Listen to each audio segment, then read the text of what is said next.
आइए बच्चों, आपका स्वागत है हमारे YouTube चैनल पर। आज हम लोग प्रश्नावली अध्याय 1 का 1.1 जानेंगे। उस प्रश्न को हल किया जाएगा। देखिए, कुछ मोटिवेशनल शायरी आज जान लेते हैं हम लोग। मंजिल मिले या ना मिले ये मुकद्दर की बात है। मंजिल मिले या ना मिले ये मुकद्दर की बात है। हम कोशिश भी ना करें ये तो गलत बात है। देखिए बहादुर, आप लोग कोशिश करें और आगे बढ़ें। मैथ जितना भी बताया जाएगा हमारे चैनल पर, इसको आप लोग पढ़ें, समझे, जानें और लाइक कमेंट करते रहें, सब्सक्राइब ही करें। आइए अब देखते हैं 135 और 225 का HCF निकालते हैं यूक्लिड विभाजन एल्गोरिथम द्वारा। तो यहाँ पर हम लोग लिख देंगे यूक्लिड विभाजन द्वारा। यूक्लिड विभाजन द्वारा हम 135 और 225 का HCF निकालते हैं। तो देखिए a बराबर b क्यूब प्लस r, यानी a का मान आपका क्या हो जाएगा 225 लिख देंगे। b का मान आपका हो जाएगा 135 गुणे q का मान आपको मालूम नहीं है तो निकाल के देख लेते हैं। 135 और 225 यहाँ पे लिख देंगे, एक बार में लेके जाएंगे। 135 यहाँ पे लिखेंगे, 5 में से 5 घटेगा 0, यहाँ पर 12 हो गया, 12 में से 3 घटेगा 9 और यहाँ पर बच गया 1, 1 में से 1 घटेगा 0, यानी अब कट गया ये। अब उसके बाद हम लोग यहाँ पे क्या लिखेंगे 1, अब प्लस शेष क्या बचा है तो 90 बचा है, तो 90 लिख देंगे। फिर दूसरे स्टेप में क्या जाएंगे 135 लिखेंगे बराबर 90 गुणा। अब कितने बार में गुणा करेंगे तो इसको फिर भाग करके देखेंगे। 135 यहाँ पे लिख देंगे। अब इसको देखेंगे कि कितने बार में जा रहा है तो एक बार में जाएगा, तो 90 यहाँ पे लिखेंगे। अब उसके बाद देखिए 5 हो गया। अब उसके बाद यहाँ पर 13 बचा, तो 13 में से 9 घट जाएगा, आपका बच जाएगा कितना 4 बच गया। तो अब यहाँ पे लिखेंगे कितना 1 अब प्लस शेष कितना बच गया है 45 बचा हुआ है। फिर उसके बाद तीसरे स्टेप में यहाँ पर 90 लिखेंगे। अब उसके बाद ये शेष क्या है 45 इसको यहाँ पे लिखेंगे गुणा। अब 45 में कितना से गुणा करेंगे तो आपका 90 आ जाएगा, तो 2 से गुणा कर देंगे। देखिए आपको दिखा देते हैं 45 यहाँ पर 90 में भाग करेंगे तो 45 दूनी 90 दो बार में चला गया, कट के 0 हो गया, शेष 0 बच गया। तो अब यहाँ पर प्लस शेष क्या लिख देंगे 0 लिख देंगे। तो अब जो यहाँ पर जो अंक आता है यही क्या होता है HCF बराबर आपका 45। तो हमने क्या पाया 135 और 225 का HCF कितना होगा तो 45, यही आपका आंसर हो गया। 2 नंबर 196 और 38,220 का HCF निकालते हैं। तो देखिए यूक्लिड विभाजन द्वारा आपको पहले ही लिख दिया गया है कि HCF निकालना है यूक्लिड विभाजन द्वारा। तो हम लोग क्या करेंगे लिख देंगे यहाँ पर यूक्लिड विभाजन द्वारा। तो हम लोग a बराबर b क्यूब प्लस r इस तरह से लिख लिए। a का मान आपका हो गया 38,220 बराबर b का मान हो गया 196 गुणा q का मान आपको मालूम नहीं तो भाग विधि द्वारा हम लोग निकालते हैं। 196 38,220 का अब ऐसे भाग करेंगे, तो भाग करेंगे तो देखिए ये कितने बार में जाएगा, एक बार में हमको जाएगा।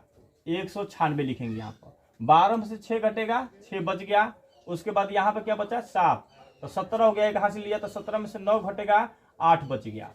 अब देखिए यहाँ पर क्या बचा है 2 बचा, 2 में से 1 बचेगा, 1 बच गया। अब उसके बाद फिर हाथ वहाँ ऊपर से उतारेंगे तो ऊपर से 2 उतार दिए। फिर उसके बाद देखेंगे कि 196 का कितने बार में लेके जाएंगे तो हम लोग का 9 बार में जाएगा। कितने बार में 9 बार में जाएगा। तो 9 छक्का 54 की 4 हासिल हो गया 5, 9 81 5 हो गया 86, 86 की 6 हासिल 8 हो गया, और 9 1 9 और 9 8 जोड़ देंगे तो कितना हो जाएगा 17 हो गया। अब उसके बाद घटाएंगे तो ये हो गया 2 हो गया, तो 2 में से 4 घटेगा नहीं, तो 12 में से 4 घटेगा 8 बच गया। उसके बाद ये हो गया 5, तो 15 में से 6 घटेगा 9 बच गया। उसके बाद यहाँ पर 7 हो गया, तो 7 में से 7 घटेगा, कट गया, ये भी कट गया।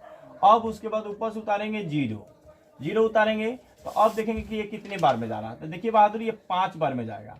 तब 6 पंजे 30 की 0 हासिल 3, 9 पचे 45 3 48 की 8 हासिल 4, 5 में 1 से गुणा करें 5 और 5 4 9।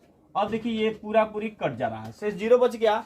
तो हम लोग क्या करेंगे यहाँ पर कि 195 अब प्लस शेष क्या बचेगा 0, क्योंकि एक ही बार भाग लगा है। तो इसलिए जो हम कहें कि यहाँ पर जो रहता है वही अंक क्या होता है, HCF होता है। तो हम लिखेंगे HCF बराबर 196। हम लोग का 196 और 38,220 का HCF जो हुआ 196 होगा। तो यूक्लिड विभाजन द्वारा हम लोग दूसरे सवाल का 196 HCF निकाल लिया। आइए अब तीसरे सवाल की ओर जानते हैं। ये भी HCF ही निकालना है यूक्लिड विभाजन द्वारा। देखिए 867 और 255 का HCF निकालना है। तो आइए बाद इसको भी जानते हैं, लिख देंगे यूक्लिड विभाजन द्वारा, या से भी लिख सकते हैं। तो हम लोग क्या करते हैं, A बराबर BQ प्लस R। A का मान आपका जो कहेंगे बड़ा होता है वही लिखा जाता है। तो 867 बराबर B का मान आपका 255 गुणे Q का मान नहीं मालूम है तो भाग विधि द्वारा करके देख लिया जाता है। 255 में भागा देंगे, 255 से भागा दिया जाएगा 867 में। तो देखिए ये कितने बार में जाएगा ये देखते हैं। तो हम लोग 255 है, ये 8 से है, तो देखते हैं कि 3 बार में चल जाएगा। 3 दूनी का 6, लगभग 700 के करीब आएगा। तो 3 बार में ले जाते हैं। तो 5 15 की 5 हासिल 1, 5 15, 15 16 की 6 हासिल 1, और 3 दूनी का 6, 1 हासिल 7 हो जाएगा। और देखिए 7 में से 5 घटेगा 2 बच गया, 6 में से 6 घटेगा 0 बचेगा, ये हो गया। 8 में से 7 घटेगा 1 बचेगा। फिर उसके बाद अब यहाँ पर हम लोग क्या करते हैं कि 3 लिख देते हैं। अब प्लस शेष क्या बचा है, तो 102 बच गया है। ठीक है। अब देखिए फिर हम लोग क्या करते हैं दूसरे स्टेप में, तो 255 को लिखेंगे यहाँ पर, और उसके बाद 102 अगुणा। अब इसमें कितना से करेंगे, तो फिर एक बार देखते हैं 255 यहाँ पर लिखना पड़ेगा और भाग देना पड़ेगा। तो देखिए यह हमारा 2 बार में जाएगा, तो कितना हो जाएगा, 204 हो जाएगा। और 5 में से 4 घटेगा 1, ये हो गया 5, ये 0 हो गया, यानी कट गया। अब हम यहाँ पर लिखेंगे गुणा 2, अब प्लस शेष कितना बचा है, तो 51 बचा है। फिर तीसरे स्टेप में आएंगे तो 102 बाहर ले आएंगे, उसके बाद 51 गुणा। अब कितने बार गुणा करेंगे, तो ये देखते हैं। तो इसको भी भाग के करके देखते हैं।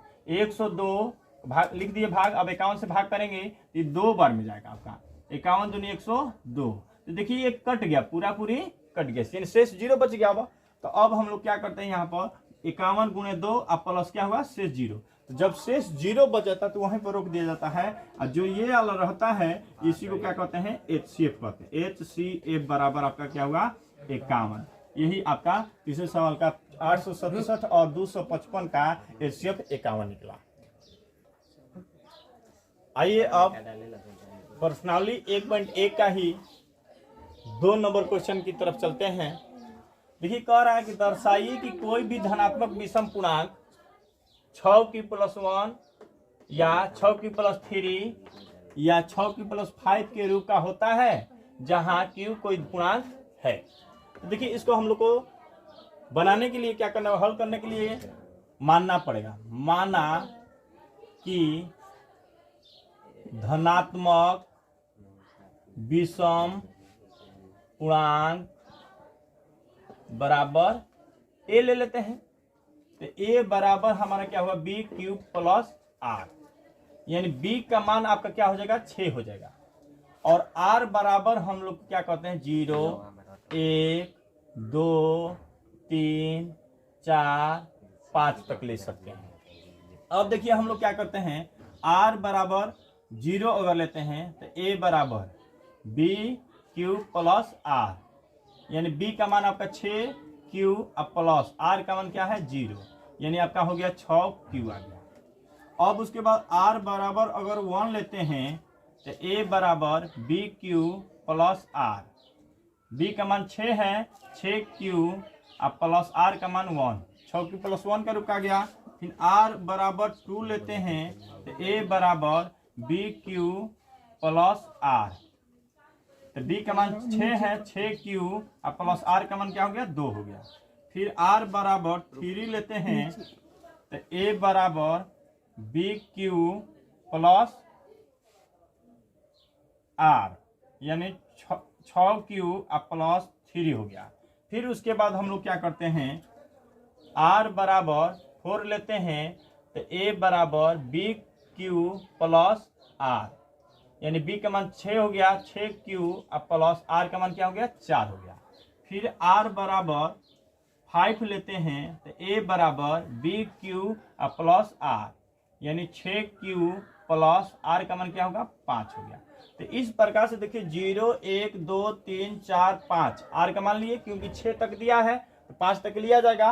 अब उसके बाद हम लोग देखिए इसमें सम और विषम दोनों प्राप्त किए हैं, लेकिन धनात्मक विषम पूर्णांक हम क्या माने हैं ए, तो हम लोग लिखेंगे 6Q प्लस 2 6Q प्लस 4 एक सम पूर्णांक है। क्योंकि हमने पूर्णांक ए माना है, अतः पूर्णांक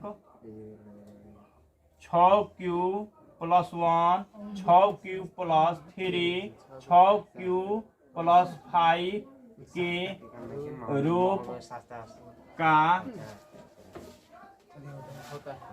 होता है।